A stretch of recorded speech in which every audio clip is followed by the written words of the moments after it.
পাকিস্তানে টানা ২১ ঘণ্টার আলোচনার পরেও সমঝোতায় পৌঁছাতে পারেনি ইরান ইসরায়েল। চুক্তি ছাড়াই যুক্তরাষ্ট্রে ফিরে যাচ্ছেন মার্কিন ভাইস প্রেসিডেন্ট জেডি ভ্যান্স। সংবাদ সম্মেলনে তিনি জানান, পরমাণু ইস্যুতে ছাড় দিতে রাজি হয়নি তেহরান। এরই মধ্যে মার্কিন প্রেসিডেন্ট ডোনাল্ড ট্রাম্প দাবি করেছেন, আলোচনার ফল যাই হোক, জয় যুক্তরাষ্ট্রেরই হবে। এদিকে লেবাননের সঙ্গে সত্যিকারের শান্তি চুক্তি চান বলে মন্তব্য করেছেন ইসরায়েলি প্রধানমন্ত্রী বিনয়ামিন নেতানিয়াহু। তবে আলোচনার মধ্যেও লেবাননে ইসরায়েলি হামলায় আরও ১৩ জন নিহত হয়েছেন। এ নিয়ে আলোচনার জন্য স্টুডিওতে আছেন সহকর্মী রবিউল ইসলাম আওলাদ। যাচ্ছি তার কাছে। রবিউল, আপনাকে স্বাগতম। ধন্যবাদ।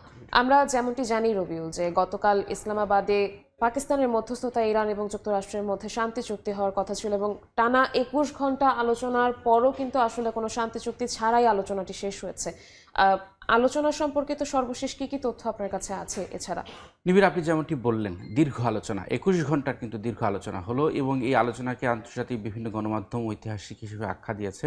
কারণ ইরানের ইসলামী বিপ্লবের পর, অর্থাৎ ইরানের যে ইসলামী বিপ্লব হয়েছে সেই বিপ্লবের পর কিন্তু প্রথমবারের মতো যুক্তরাষ্ট্র এবং ইরান মুখোমুখি আলোচনা করলো। কিন্তু এই আলোচনার ফলটা আসলে কী হলো সেটা এখনও অন্ধকারে। বিভিন্ন আন্তর্জাতিক গণমাধ্যম বলছে যে আলোচনা শেষ হয়েছে কিন্তু আলোচনা ভেস্তে যায়নি। তার মানে এই মুহূর্তে আমরা কিন্তু বিভিন্ন গণমাধ্যম থেকে খবর পাচ্ছিলাম যে এই আলোচনাতে যে চূড়ান্ত কোনো চুক্তি আসবে এমনটি ভাবা মুশকিল। কারণ এই দীর্ঘদিনের যে সংঘাত, এই সংঘাতের পরে মাত্র কয়েক ঘন্টার আলোচনাতে যে যুক্তরাষ্ট্র এবং ইসরায়েলের মধ্যে একটা চুক্তি হবে, সেই চুক্তিটা আশা করাও একটি বেশ কঠিন। তবে এখন পর্যন্ত যে বিষয়ে বিভিন্ন তথ্য আসছে সেটি হলো যে আন্তর্জাতিক গণমাধ্যমগুলো বলছে যে এই আলোচনা ইতিবাচকভাবে হয়েছে, যেহেতু তারা মুখোমুখি বসেছে, খোলামেলা আলোচনা করেছে, দুই দেশের স্বার্থ নিয়ে কথা বলেছে।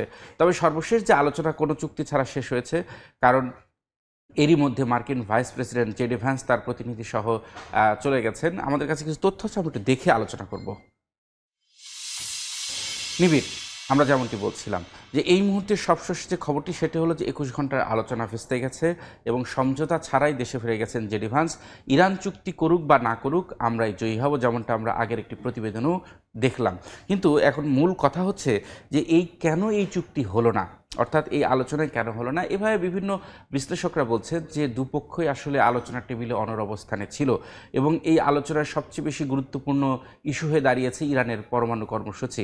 ইরানের পক্ষ থেকে সাফ জানিয়ে দেওয়া হয়েছে তারা পরমাণু অস্ত্র এই মুহূর্তে তারা করবে না, কিন্তু তাদের কর্মসূচি বন্ধ করবে না, অর্থাৎ ইউরেনিয়াম সমৃদ্ধকরণ যে প্রক্রিয়া সেটি তারা বন্ধ করবে না, যেটি যুক্তরাষ্ট্রের মূল দাবি ছিল। আরেকটি রবিউল, এছাড়াও আমরা যুক্তরাষ্ট্রের পক্ষ থেকে জানতে পেরেছি যে হরমুজ প্রণালীতে দুটি মার্কিন যুদ্ধ জাহাজ রয়ে গিয়েছে, এটি আবার ইরান অস্বীকার করেছে।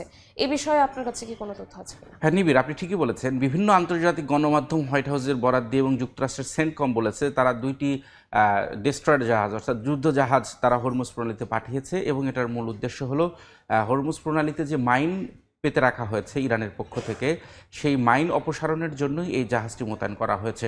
অর্থাৎ যুক্তরাষ্ট্রের এখন কিন্তু মূল ফোকাস, অর্থাৎ মূল উদ্দেশ্য হলো হরমুজ প্রণালী চালু রাখা এবং এই হরমুজ প্রণালী চালু করতেই এখন কিন্তু মরিয়া হয়েছে যুক্তরাষ্ট্র। আমাদের কাছে আরও কিছু তথ্য আছে, আমরা একটু দেখে নিতে চাই যে দেখি কি আছে আর কি। আরেকটি বিষয় আমরা যদি দেখতে চাই ডিবি, আপনি যেটি বলছিলেন হরমুজ প্রণালী, এই হরমুজ প্রণালী কিন্তু এখন ট্রাম্পের খুলে রাখার জন্য মূল উদ্দেশ্য।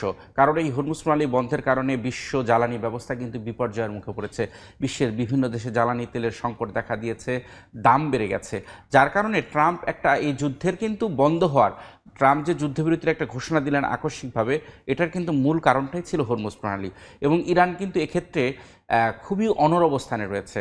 তারা বলেছে যে এই যুদ্ধের পর কিন্তু হরমুজ প্রণালী একটা ট্রাম্প কার্ড হিসেবে ব্যবহার করা হচ্ছে, কারণ এই যুদ্ধে ইরানের যে ক্ষয়ক্ষতি হয়েছে সেই ক্ষয়ক্ষতি পুষিয়ে ওঠার জন্য, অর্থাৎ কাটিয়ে ওঠার জন্য হরমুজ প্রণালী থেকে টোল আদায় করার একটা ঘোষণা দেওয়া হয়েছে। আরেকটি বিষয় যে এই যুদ্ধের মধ্যেই আমরা আগের প্রতিবেদনেও দেখেছিলাম, আবার আমরা আলোচনা করছি, এটা হল ইরানের বিরুদ্ধে লড়াই চালিয়ে যাবে ইসরায়েল। অর্থাৎ মধ্যপ্রাচ্যের যে ট্রাম্প যে এই যুদ্ধবিরতির ঘোষণা দিলেন, সেই যুদ্ধবিরতির ঘোষণা কিন্তু সহজভাবে মেনে নেননি বিনিয়ামিন নেতানিয়াহু। তিনি ভেবেছিলেন যে এই যুদ্ধ হয়তো চালিয়ে যাবেন বা তার যে উদ্দেশ্য বৃহত্তর ইসরায়েল গঠন করা, হয়তো সেটা তিনি আরও করবেন এবং আমরা তার লক্ষণও কিন্তু দেখতে পেয়েছি। কারণ যখন ইরানে হামলা বন্ধ হলো, তিনি কিন্তু লেবানন ফ্রন্টে, অর্থাৎ লেবাননে হামলা জোরদার করলো এবং এখনও হামলা অব্যাহত রয়েছে। আরেকটি বিষয় নিবিড়, এই আলোচনার টেবিলে অর্থাৎ ইরান এবং যুক্তরাষ্ট্রের মধ্যে যে ইসলামাবাদে আলোচনা চলছিল, সেই আলোচনায় আরেকটি গুরুত্বপূর্ণ বিষয় রয়েছে যে ইরানের যে সম্পদ ছাড়ের বিষয়, অর্থাৎ আন্তর্জাতিক যে বিদেশি যে ব্যাংকগুলো রয়েছে, বিশেষ করে কাতারে ইরানের বেশ কিছু সম্পদ রয়েছে, $6 বিলিয়ন মার্কিন সেই সম্পদ তারা ফেরত চায় এবং এই সম্পদ নিয়েও আলোচনা হয়েছে। বিভিন্ন গণমাধ্যমে কিন্তু এই খবর প্রকাশ হয়েছে, কিন্তু হোয়াইট হাউসের পক্ষ থেকে কিন্তু সেটি অস্বীকার করা হয়েছে। চুক্তির যে হলো না, এই চুক্তির কিন্তু আরেকটি ফ্যাক্টর আমরা যখন দেখলাম যে মার্কিন ভাইস প্রেসিডেন্ট জেডি ভ্যান্স যখন মার্কিনে পা রাখলেন তখন কিন্তু তিনি বেশ হাস্যোজ্জ্বল ছিল, কিন্তু আমরা যখন দেখলাম যে মার্কিন ভাইস প্রেসিডেন্ট দেশে ফিরে যাচ্ছিলেন, বিমানে উঠছিলেন, তখন কিন্তু তার চেহারায় মলিন ছিল। অর্থাৎ যুক্তরাষ্ট্র যে উদ্দেশ্যে পাকিস্তানে পা রেখেছিল, সেই উদ্দেশ্য যে তাদের সফল হয়নি সেটি কিন্তু তার বডি ল্যাঙ্গুয়েজ বলে দিচ্ছে। এটি কিন্তু খুবই তাৎপর্যপূর্ণ। আমরা যেটি দেখতে পাচ্ছি যে তিনি যখন বিমানে উঠছেন নিবিড়, তখন কিন্তু তিনি সোজাসুজি উঠে যাচ্ছেন, সিঁড়িতে উঠে গেছেন এবং বিমানের দরজায় গিয়ে কিন্তু বিশ্ব নেতারা বা বিভিন্ন দেশের সরকার এবং রাষ্ট্রপ্রধানরা বা অন্যান্য নেতারা, পররাষ্ট্রমন্ত্রী বা ভাইস প্রেসিডেন্ট যেই হোক, তারা কিন্তু হাত নেড়ে শুভেচ্ছা জানিয়ে তারপরে কিন্তু উঠেন, কিন্তু তিনি কিন্তু সেটি করেননি নিবিড়। তার মানে বোঝা যাচ্ছে যে অত্যন্ত মন খারাপ, মানে কষ্ট নিয়ে তার চেহারার মধ্যে কিন্তু এক ধরনের কষ্টের ছাপ আমরা দেখতে পাচ্ছি। অর্থাৎ যুক্তরাষ্ট্র এই যুদ্ধের যে এই যুদ্ধবিরতির যে তারা উদ্দেশ্য নিয়ে আসছিল সেটি কিন্তু হয়নি। আরেকটি বিষয়, ইরানের পক্ষ থেকেও এই আলোচনায় কোনো ছাড় দেওয়া হয় নাই বলে জেডি ভ্যান্স সরাসরি বলেছেন। তারা বলেছেন যে পরমাণু ইস্যুতে ইরানের ইতিবাচক সাড়া প্রয়োজন, সেটা তারা পায়নি। আর এই যে যুদ্ধ বন্ধ এবং আলোচনা, এর মধ্যেও কিন্তু বিশ্বের বিভিন্ন দেশে কিন্তু প্রতিবাদ বিক্ষোভ অব্যাহত রয়েছে, বিশেষ করে ইসরায়েল, লেবানন সহ বিভিন্ন দেশে ব্যাপক বিক্ষোভ হয়েছে। গতকাল যে 21 ঘন্টা ধরে যে আলোচনা হলো, শান্তি চুক্তি তো হলো না, কিন্তু সেই আলোচনার যে প্রধান আলোচ্য বিষয়গুলো ছিল সেগুলো কি কি? নিবিড় ঠিকই বলেছেন, এই আলোচনার বিষয়ে বেশ কয়েকটি শর্ত ছিল। ইরানের পক্ষ থেকে 10টি এবং যুক্তরাষ্ট্রের পক্ষ থেকে 15টি শর্ত ছিল। আমার কাছে কিছু তথ্য আছে, আমরা একটু দেখে তারপর আলোচনা করছি। ইরানের যে আলোচনার বিষয়গুলো ছিল নিবিড়, এর মধ্যে প্রধান ইস্যু ছিল লেবাননের যুদ্ধবিরতি। অর্থাৎ আমি আপনার সাথে এই প্রতিবেদন দেখার আগে যে বিষয়ে আলোচনা করেছিলাম সেটি হলো যে ইসরায়েল লেবাননে হামলা জোরদার করেছে। এ নিয়ে কিন্তু ইরান কিন্তু উদ্বেগ প্রকাশ করেছে, কারণ আমরা যখন যুদ্ধবিরতির ঘোষণা আসে, পাকিস্তানের প্রধানমন্ত্রী শাহবাজ শরীফ কিন্তু টুইটারে ঘোষণা দিয়েছিলেন যে এই যুদ্ধবিরতির মধ্যে লেবাননও অন্তর্ভুক্ত, কিন্তু আমরা সেটি বাস্তব প্রতিফলন দেখতে পাইনি, কারণ লেবাননে কিন্তু ইসরায়েল মুহুর্মুহু বোমাবর্ষণ করছে এবং একদিনেই 250 শতাধিক মানুষকে হত্যা করেছে ইসরায়েল। আরেকটি বিষয় যে মার্কিন নিষেধাজ্ঞা প্রত্যাহার, ইরানের যে আলোচনার বিষয় তার প্রধান বিষয়গুলো ছিল যে মার্কিন নিষেধাজ্ঞা প্রত্যাহার, অর্থাৎ ইরানের ওপর দীর্ঘদিন ধরে যুক্তরাষ্ট্র যে অবরোধ আরোপ করে আসছে সেই প্রত্যাহার তারা চায়। আরেকটি বিষয় যে সম্পদ জব্দ, ইরানের যে সম্পদগুলো রয়েছে মার্কিন জব্দ করা, সেই সম্পদগুলো তারা চায়। আরেকটি বিষয় ইরানের ক্ষেপণাস্ত্র কর্মসূচি, অর্থাৎ তারা ক্ষেপণাস্ত্র কর্মসূচি চালিয়ে যেতে চায়, তবে সেটি শর্ত সাপেক্ষে ইউরেনিয়াম সমৃদ্ধকরণ হয়তো কিছুটা কমাতে চায়, কিন্তু তারা একেবারে বন্ধ করতে চায় না। আরেকটি বিষয় যে ক্ষেপণাস্ত্র, আমরা দেখেছি যে ইরানের এই যুদ্ধে কিন্তু সবচেয়ে বড় ভূমিকা রেখেছে কিন্তু ক্ষেপণাস্ত্রই, কারণ শত্রুপক্ষকে ইরান কিন্তু জবাব দিয়েছে ক্ষেপণাস্ত্র দিয়েই, তাই এই কর্মসূচি থেকে তারা পিছু হটতে চায় না।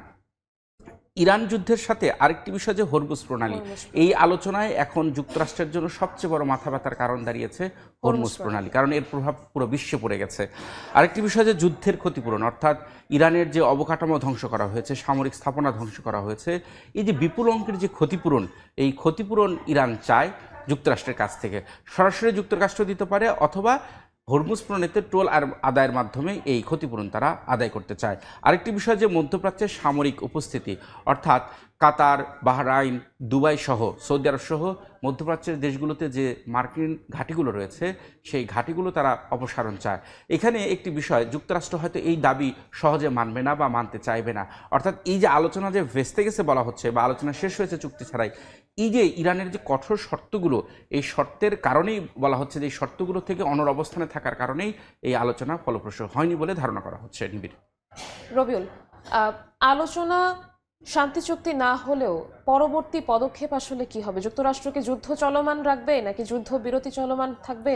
যদি একটু খোলাসা করতেন। বিভিন্ন গণমাধ্যম বলছে যে এরই মধ্যে আলোচনা একেবারে শেষ হয়নি, কারণ টেকনিক্যাল কমিটি বলা হচ্ছে, একটি শব্দ ব্যবহার করা হচ্ছে বিভিন্ন সংবাদ মাধ্যমে, যে যুক্তরাষ্ট্রের যে টেকনিক্যাল কমিটি, অর্থাৎ দুই পক্ষের টেকনিক্যাল কমিটি এখনও আলোচনা অব্যাহত রাখবে, তবে এ বিষয়ে তারা কোনো কথা বলবে না, কারণ এই কথাগুলো তারা অধিকার রাখে না। কিন্তু এই আলোচনা অব্যাহত, অর্থাৎ ব্যাকডোর, দরজার পেছনে এই আলোচনা অব্যাহত থাকবে বলে ধারণা করা হচ্ছে। আরেকটি বিষয়, যেহেতু 2 সপ্তাহের যুদ্ধবিরতি এখনও কয়েকদিন বাকি আছে, এই কয়েকদিনের মধ্যে হয়তো নতুন কোনো একটি সিদ্ধান্ত আসতে পারে বলেও বিভিন্নভাবে ধারণা করা হচ্ছে।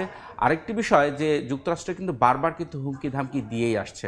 তারা বলছে যে যদি চুক্তি হোক আর না হোক তারা জয়ী। আরেকটি বিষয়, যে যদি ইরান যদি তাদের চুক্তি মেনে না নেয় তাহলে কঠিন জবাব দেওয়া হবে। কারণ বিভিন্ন সময় মার্কিন প্রেসিডেন্ট ডোনাল্ড ট্রাম্প তার নিজের সামাজিক যোগাযোগ মাধ্যম ট্রুথ সোশ্যালে হুমকি দিয়ে আসছেন যে ইরানে। গতকাল তো তিনি বলেছিলেন যে তেহরান যদি রাজি না হয় তারপরও কিন্তু হরমুজ প্রণালী জোর করে খুলে দেওয়ার একটি বিষয় কিন্তু হ্যাঁ, তিনি বলেছেন যে ইরানের সহযোগিতাই হোক আর সহযোগিতা ছাড়াই হোক তিনি হরমুজ প্রণালী খুলে দেবেন। কিন্তু ট্রাম্পের মুখে অনেক হুমকি ধামকির কথা বলছেন, এটি বাস্তবে আসলে কতটা ফলপ্রসূ হবে সে বিষয়টি আসলে, তবে ট্রাম্পের উপর কিন্তু এক ধরনের চাপও বাড়ছে। তার যে মিত্র দেশগুলো রয়েছে, বিশেষ করে পারস্য উপসাগরীয় দেশ, বিশেষ করে সৌদি আরব, সংযুক্ত আরব আমিরাত, এই দেশগুলো এবং কাতার, বাহরাইন, কুয়েত, এই দেশগুলো কিন্তু যুদ্ধে সবচেয়ে বেশি ক্ষতিগ্রস্ত হয়েছে, বিশেষ করে মার্কিন সামরিক উপস্থিতি থাকার কারণে।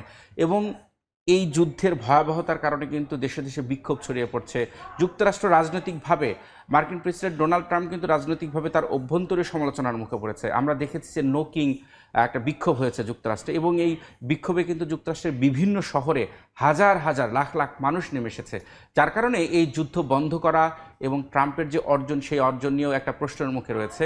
ট্রাম্প যে বারবার যে যুদ্ধের কথা বলছে, বিশেষ করে মার্কিন রাজনীতিবিদরা কিন্তু এই যুদ্ধের আসল কারণ, অর্থাৎ যুক্তরাষ্ট্রের কী স্বার্থ রয়েছে সেটি নিয়েও বিরোধীরা প্রশ্ন করেছেন যে ট্রাম্প কেন এই যুদ্ধ শুরু করলেন। তবে সমালোচকরা কেউ কেউ বলছেন যে হয়তো তিনি ইসরায়েল বা বিনিয়ামিন নেতানিয়াহুর প্ররোচনায় এই যুদ্ধে জড়িয়েছেন, যার এবং তার যে মিত্র দেশগুলো রয়েছে নিবিড়, বিশেষ করে ন্যাটোভুক্ত যে দেশগুলো রয়েছে, সেই ন্যাটোভুক্ত দেশগুলোও কিন্তু এই যুদ্ধের কারণ, অর্থাৎ এই যুদ্ধ যে কেন শুরু হলো তার নিয়ে প্রশ্ন তুলেছেন। বিশেষ করে ইতালি, স্পেন এবং ব্রিটেন, তারা কিন্তু এই যুদ্ধে সরাসরি অংশ নেয়নি। তারা বলেছেন যে এই যুদ্ধ তাদের নয় এবং তাদের সামরিক বাহিনী কখনোই এই যুদ্ধে জড়াবে না। রবিউল, আপনাকে অসংখ্য ধন্যবাদ। আপনাকেও ধন্যবাদ নিবিড়। যুক্তরাষ্ট্র এবং ইরানের আলোচনা নিয়ে বিস্তারিত আলোচনা করতে আমাদের সাথে স্টুডিওতে যুক্ত হয়েছিলেন সহকর্মী রবিউল ইসলাম আওলাদ।